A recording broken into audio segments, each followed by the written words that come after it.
Hola, ¿qué tal, amigas, amigos? Aquí estamos una vez más con nuestro programa ¿Qué propone?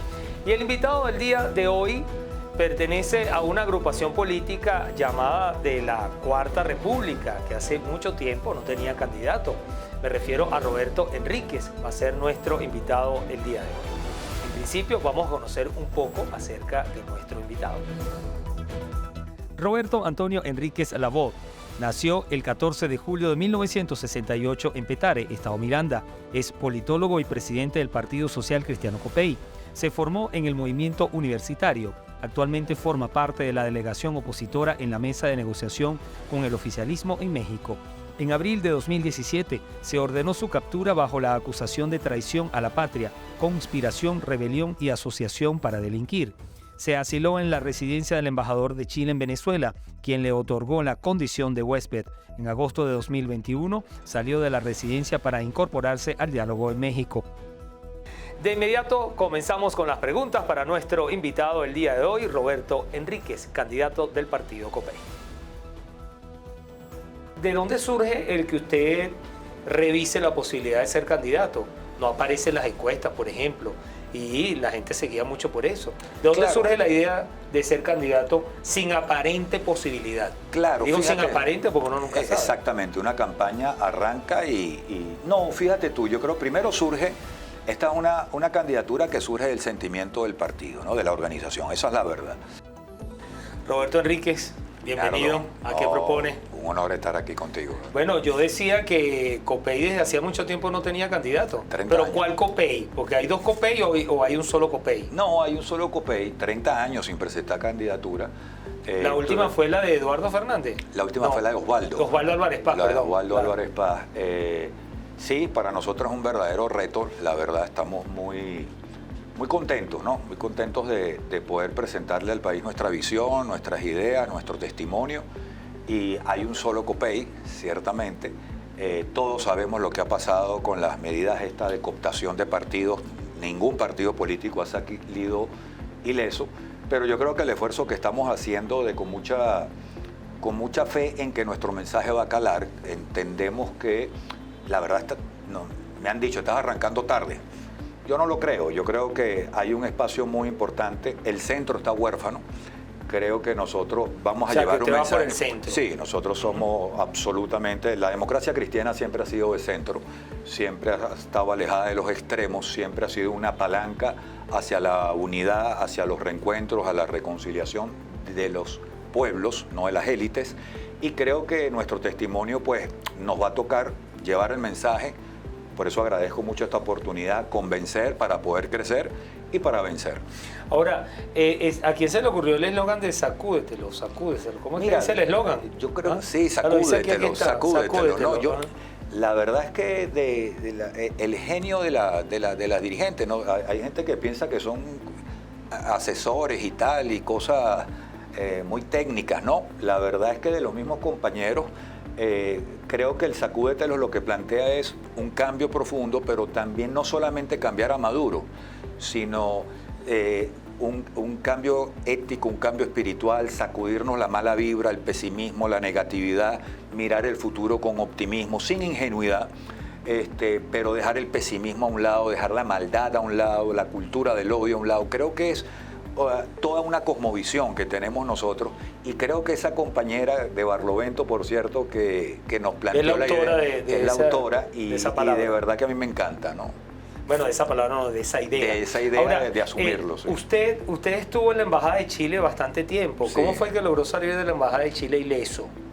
Mira, ileso no salí, Nardo, ileso no salí. Yo allí, lo que pasa es que ¿Usted no negoció su salida de la Embajada de Chile? No, lo que pasa es que uno no le puede cobrar al país las cosas difíciles que pasa uno en lo personal, que pasó mi familia, que pasó el partido. Pero no salimos ilesos, salí sin mis bienes. Yo tenía propiedades que me confiscaron, que me quitaron. ¿Qué propiedades? Yo tenía una avícola, la perdí. Yo nunca fui un tipo, a pesar de que toda mi vida he hecho política, nunca he vivido de la política. Mi familia también la pasó muy mal, mi partido la ha pasado muy mal. Entonces no salimos ilesos, pero siempre estaré agradecido. Pero usted con no los negoció chilenos. su salida. No, yo le debo eso, la verdad, para serte honesto, a los chilenos, al gobierno de Chile y al Vaticano, a la Nunciatura. Yo la verdad es que tengo que reconocerle que y después de tanto hacer el esfuerzo, pues lograron facilitar mi salida de la embajada. ¿No hay ningún proceso abierto en su contra Pues, que lo llevó allí? Espero no dar ideas. No, se archivó, porque yo he podido salir y entrar del país y la verdad que eso se ha cumplido. Ahora, ¿de dónde surge el que usted revise la posibilidad de ser candidato? No aparece en las encuestas, por ejemplo, y la gente seguía mucho por eso. ¿De dónde surge la idea de ser candidato sin aparente posibilidad? Claro, digo fíjate, sin aparente porque uno nunca sabe. Exactamente, una campaña arranca No, fíjate tú, yo creo primero surge, esta es una candidatura que surge del sentimiento del partido, ¿no? De la organización, esa es la verdad.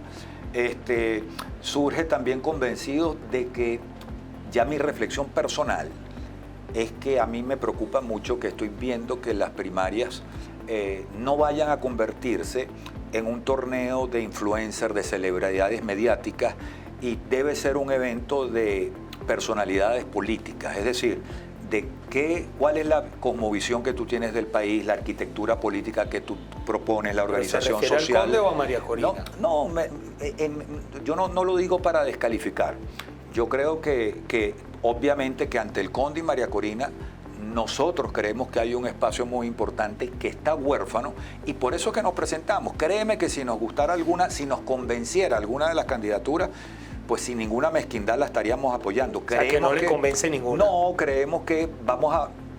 Ni siquiera Enrique Capriles. Tú ten la certeza de que, como lo hemos hecho siempre, la democracia cristiana, si no logramos convencer y ganar, le vamos a poner el hombro al que resulte ganador, pero en donde nos toque y en donde se nos ubique. Vamos a jugarle limpio a Venezuela como lo hemos hecho siempre, pero sí creemos que en esta coyuntura es importante que la democracia cristiana presente su visión de país, porque te lo resumo en dos platos. La crisis venezolana, a nuestra manera de ver, es de naturaleza espiritual y económica. De allí viene todo lo demás. El chavismo, el socialismo, quebró transversalmente a Venezuela en lo económico y en lo espiritual. Y yo creo que, sin pretender colocarnos en una cima, en una atalaya moral sobre nadie, yo creo que es importante que en momentos como este, así como ocurrió en la Europa posnazista, posfascista, así como ocurrió en Sudamérica después de las dictaduras militares, así como ocurrió en Centroamérica después de las dictaduras marxistas, en momentos como este, la voz de la democracia cristiana tiene que hablarle a los pueblos. Y eso es lo que venimos a hacer, hablar desde lo que somos, no buscar ser simpáticos, buscar ser empáticos, ¿sí? Pero hablar desde lo que somos, y creo que en coyunturas como esta, el ideario de la democracia cristiana es muy importante que alce la voz. Hablaba de lo económico y lo espiritual, me quiero centrar en lo espiritual. ¿A qué se refiere con lo espiritual? Que Venezuela está rota, ¿vale? Que cuando tú ves los problemas materiales que tenemos y los juntas a los problemas de naturaleza, el vacío espiritual que hay, de creer, los antivalores se han empoderado, ¿no? De creer que ser enchufado es chévere, de creer que ganar dinero haciendo trampa es chévere, de creer que el odio, la maldad, la maledicencia son cosas normales, y eso no es normal. Entonces ahí tú ves también cómo la ansiedad, el estrés, la angustia, la depresión terminan siendo expresiones también de falencias espirituales que tiene el país. Yo creo que el gran reto de nosotros es, y una de las tareas que yo me pongo es hacer un gran esfuerzo por convocar a una gran operación de rescate de los valores, de la humanidad, de la venezolanidad, del venezolano trabajador, sincero, humilde, estudioso, de la justicia, el bien común, la libertad. Mira, hemos hecho una oposición en buena medida que es un espejo del chavismo. Si el chavismo insulta, en la oposición creemos que hay que insultar. Si el chavismo degrada la palabra diálogo, en la oposición creemos que tampoco hay que hablar de diálogo. Si el chavismo destruyó la palabra convivencia, en la oposición se cree que tampoco se puede convivir. Nosotros decimos no, pana. Nosotros lo que decimos es rescatemos y reivindiquemos la cultura del diálogo, del respeto al prójimo, de la convivencia. Esa es la verdadera Venezuela y esa es la Venezuela que nosotros los demócratas cristianos creemos que hay que rescatar. Y a mí como abanderado de la democracia cristiana venezolana.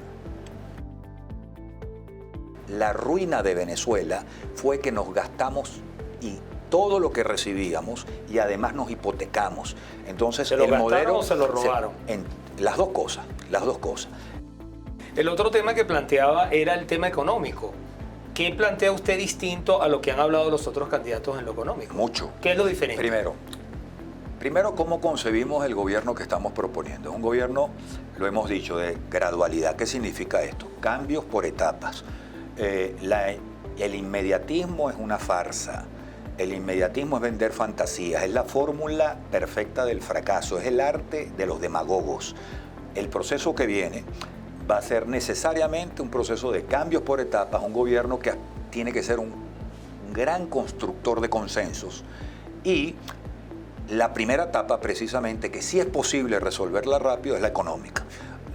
Las otras serán más lentas, Einardo. El tema institucional, la recomposición de los servicios públicos, del sistema de salud, del sistema educativo, todo eso va a llevar más tiempo. Sería mentirle a los venezolanos. Pero lo que sí se puede resolver en 6 meses es estabilizar la economía, es rescatar el poder adquisitivo. Y para eso nosotros tenemos un plan que te confieso, porque en Venezuela no hay liderazgo económico. Y hemos tenido que buscar gente de afuera que tenga experiencia exitosa y nosotros lo que estamos es presentándole al país el plan Hanqui. Lo vamos a hacer formalmente ya en julio, pero te puedo adelantar que no es otra cosa que entender que el primer problema de la economía es sanear la moneda. La moneda son como los glóbulos rojos del cuerpo humano. Es decir, si los glóbulos rojos están enfermos al cuerpo no le llega oxígeno. Lo mismo ocurre en un sistema económico. Si la moneda está enferma, el cuerpo económico no funciona, no genera confianza y el peor impuesto que paga la gente es justamente la devaluación. ¿Qué estamos planteando en concreto en 2 platos? Cerrar el Banco Central, crear las juntas monetarias, que no tenga el factor político más nunca capacidad. Que eso de cerrar el Banco Central, hay otros países donde no ha sido exitoso eso. En todos ha sido exitoso. No hay un país en donde no ha sido exitoso. En donde no fue exitoso la Junta Monetaria fue en Argentina porque no la hicieron, porque le hicieron trampa. Porque ¿de qué se trata el planteamiento del profesor Steve Hanke? Que lo ha logrado en 70 países, hermano, con economías que estaban peor. La economía de la llamada Yugoslavia, cuando se separó, que esos países balcánicos estaban destruidos, ese señor llegó para allá, los asesoró y acomodó esas economías y hoy en día son países prósperos. ¿De qué se trata? De que tú le amputes las manos al factor político para que no pueda imprimir más dinero inorgánico de mentira, porque el Banco Central aquí en Venezuela, no solamente en el chavismo, desde antes del chavismo, se convirtió en una máquina de inflación, de devaluación, pobreza. Entonces, y hambre. En pocas palabras, usted propone eliminar el Banco Central. Nosotros proponemos eliminar el Banco Central para crear las juntas monetarias, la tesis del profesor Steve Hanke, y pongo un ejemplo muy sencillo, muy sencillo. Mira, yo recuerdo mucho cuando yo era chamo, casi niño, mi abuelo había que operarle el corazón abierto. Y en Venezuela, en el mundo, no existían las operaciones de corazón abierto. Solo en Houston había un médico que era el vanguardista con ese tema. ¿Qué hizo mi familia? Se juntaron todos, hicieron todo el esfuerzo del mundo, investigaron y llevaron a mi abuelo a operarlo. Y mi abuelo tuvo un montón de años más de vida, gracias a Dios. En Venezuela no es que haya malos economistas, no. Hay muy buenos economistas. No es que haya malos empresarios, no. Hay muy buenos empresarios, pero no hay liderazgo económico. Tenemos que buscar entonces desde afuera a gente que nos oriente, que nos ayude. Y lo que hemos hecho nosotros es buscarnos al tipo que ha curado las economías. ¿Y usted se entrevistó? Por supuesto, ya hemos trabajado, nos diseñó el plan de trabajo. Ahí hay economistas venezolanos, pero nosotros le hemos pedido al profesor Steve Hanke que lo que hizo con Hong Kong, que lo que hizo con Bosnia, que lo que hizo en Serbia, en Montenegro, nos ayude a hacerlo en Venezuela, que no es otra cosa que curar la economía venezolana, que eso sí se puede hacer en el corto plazo, y esa es la propuesta en el área económica que le estamos haciendo al país. ¿En PDVSA qué haría? A mí me parece que nosotros debemos primero 2 cosas. El petróleo es importante, pero no seamos centropetroleros. Es decir, no dejemos de mirar a Venezuela como un país netamente petrolero cuando tenemos muchas otras cosas con las que generar riqueza y prosperidad. Pero el tema petrolero, yo creo que el ejemplo noruego es muy importante, que pasa por dos cosas. Uno, asociaciones estratégicas, pero la otra, ahorrar. Es decir, cuando el petróleo pase de determinado precio que deje dividendos, ahorremos, aprendamos a ahorrar. La ruina de Venezuela fue que nos gastamos y todo lo que recibíamos y además nos hipotecamos. Entonces, ¿se lo gastaron o se lo robaron? Las dos cosas, las dos cosas. Entonces, para el tema petrolero, primera cosa, no seamos un país centro petrolero y ahorremos los dividendos que sobren del petróleo para nosotros prepararnos para tener un país que cuando vengan las vacas flacas tengamos reserva, como hicieron los noruegos. Esa yo creo que es la visión que nosotros... ¿Usted eliminaría ministerios? Por supuesto. Por supuesto, es que los gobiernos obesos y grandototes son un reflejo de países que no funcionan. Tú tienes que creer en las fuerzas creativas de la gente. Pero no me respondió, le pregunté, ¿qué haría con los trabajadores de esos ministerios si usted acaba...? Van a pasar para la empresa privada, porque cuando tú generes una moneda sana, tú sabes que es lo primero que va a pasar. No hay que irle a pedir prestado a nadie, ni a Fondo Monetario, ni Banco Mundial. O sea, ¿usted no está de acuerdo con esa propuesta que dice el Conde? No me molesta. Lo que pasa es que me parece más de lo mismo. Yo lo que sí creo es que tenemos así como se nos han ido del país 7 millones de venezolanos, se nos fueron 400 mil millones de dólares de gente que tenía su dinero y salió corriendo porque los expropiaron, los confiscaron.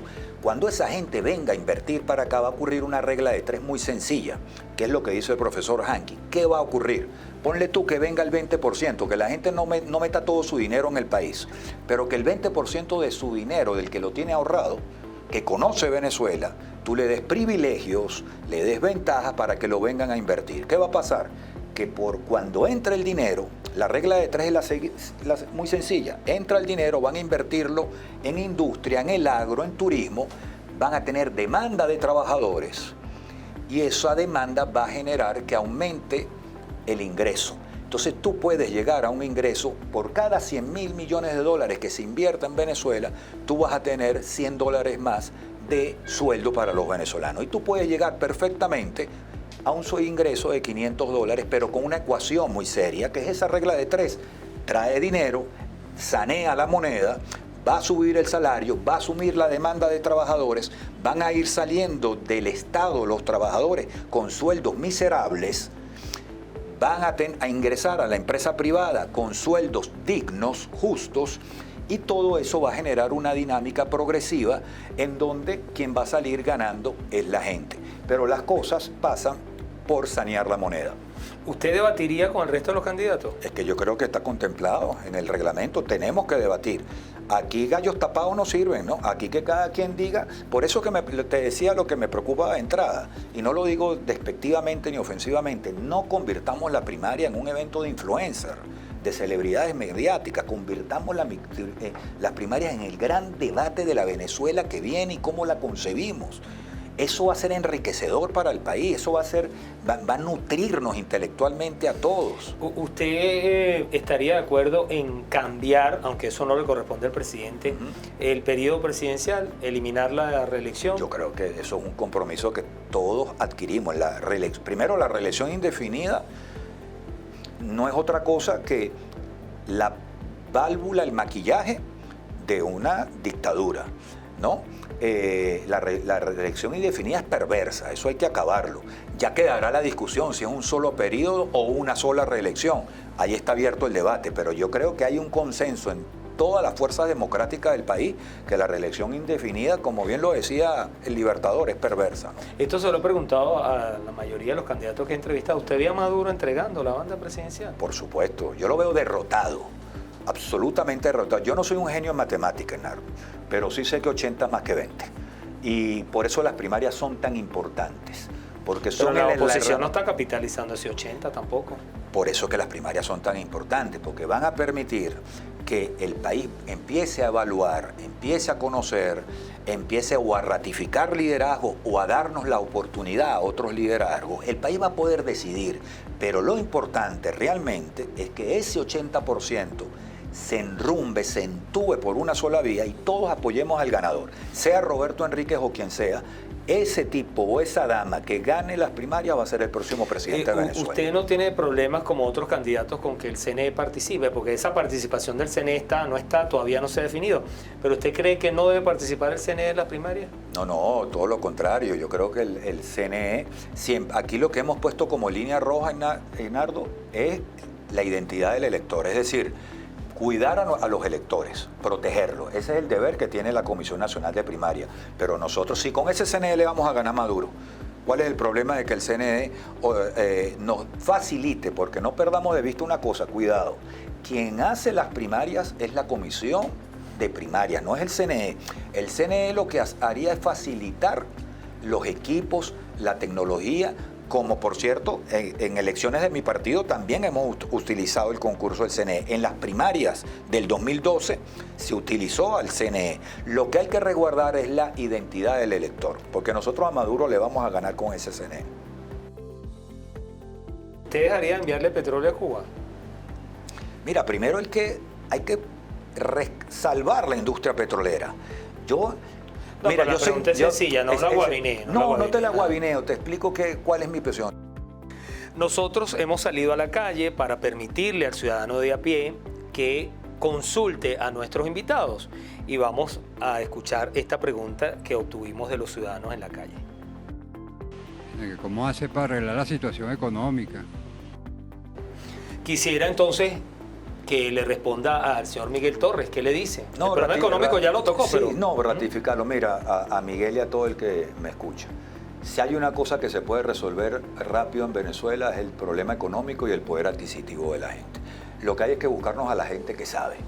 No inventemos, busquemos experiencias, no importa si no son venezolanos, pero busquemos gente que nos oriente y nos aconseje. Nosotros estamos presentando el plan Hanqui, estamos presentando la tesis de la Junta Monetaria, estamos asegurando que como ha ocurrido, porque no estamos inventando, en otros países, en 6 meses se puede abatir la inflación, se fortalece el poder adquisitivo y metemos a Venezuela en un ciclo esplendoroso de prosperidad, de bienestar y de crecimiento económico y promoción social. Si es posible, si hay un problema que se puede resolver rápido en el país, es la estabilización económica. Lo demás va a ser más complejo y más largo. Pero el tema económico, créeme que buscándonos a quien de verdad sabe de eso y tenga experiencias exitosas, lo vamos a lograr. Usted, para resolver el tema económico, no se busca un arquitecto ni un abogado. Para curar a una persona, se busca un médico y no cualquier médico, un médico exitoso. Nosotros, mi candidatura se ha buscado al profesor Steve Hanqui de la Universidad Johns Hopkins para que nos oriente, nos asesore, con el mismo equipo que resolvió la economía en los países de la Europa del Este, la economía en países del Asia, y si ellos lo lograron, ¿por qué no nosotros? Si los guatemaltecos y los costarricenses tienen un salario por encima de los $500, ¿por qué no nosotros?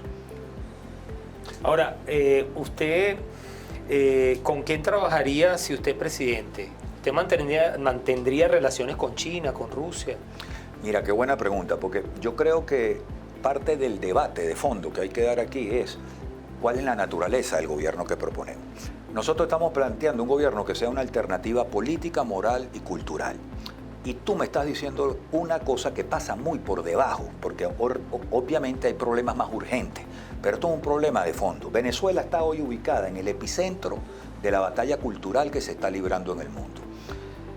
Cada vez que usted vea lo que pasa cuando matan a un ucraniano en la invasión rusa, cuando oprimen a una mujer en Irán, cada vez que usted vea un preso por razones políticas o religiosas en Nicaragua, en Cuba, en nuestro país, ahí está la batalla cultural.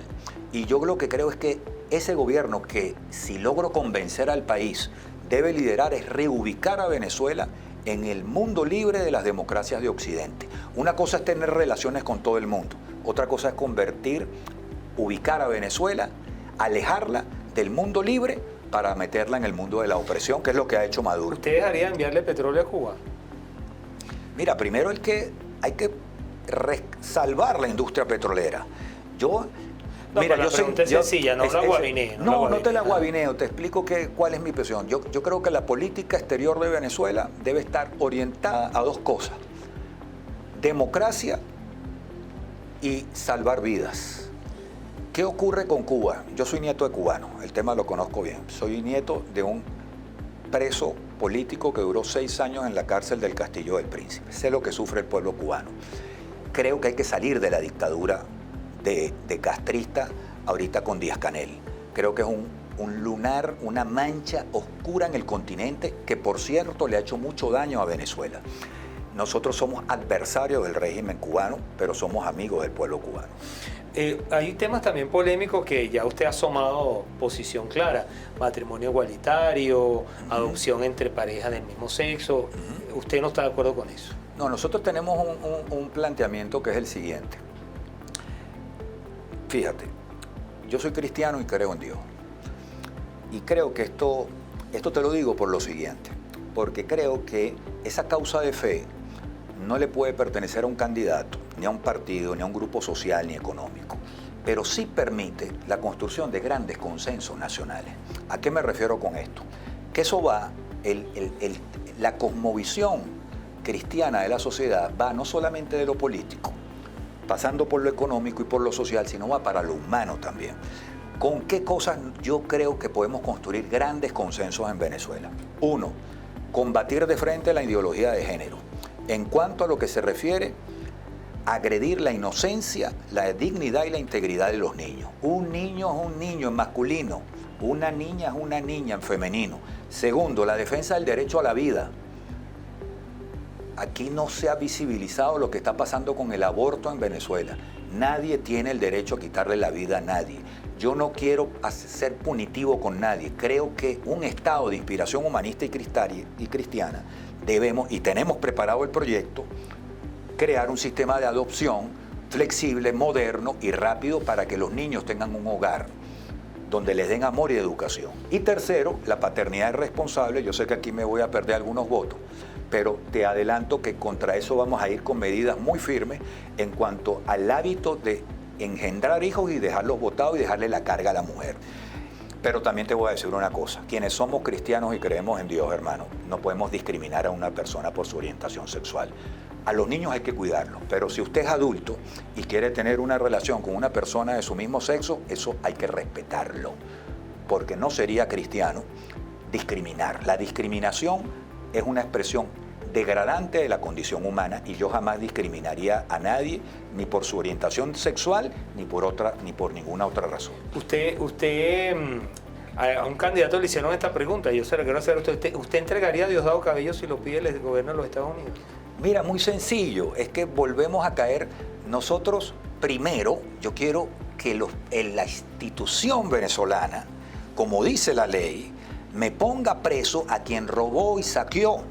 Hago muy mal yo si le pongo nombres y apellidos. Quien violó derechos humanos, quien robó, tiene que ser juzgado en Venezuela. Después, si hay una solicitud de extradición, ese poder judicial es el que debe decidir. ¿Tú sabes qué es feo? Un presidente con el hacha de vengadora. Pero también es feo un presidente que le escurra el bulto a quienes le hicieron daño a Venezuela.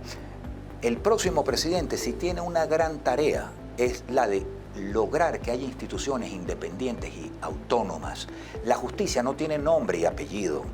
La justicia tiene verdad, tiene sanciones y tiene castigo para quien se merece el castigo y, por supuesto, para quien no se lo merece, tiene que haber lo que se llama debido proceso. No un presidente juez. Tú sabes, yo quiero que Venezuela quede libre de presidentes que son presidentes, jueces y policías. Ya con Maduro tenemos suficiente. Y ya tuvimos suficiente con el Seguro. tiempo. Muchas gracias, Roberto Enríquez. ti. Ustedes, por supuesto, manténganse siempre con nosotros, porque vamos a seguir aquí en nuestro programa buscando a esos candidatos. Nos falta solamente Enrique Capriles, por cierto, que todavía no hemos logrado entrevistarlo. Igual que usted y yo, todos queremos saber qué propone.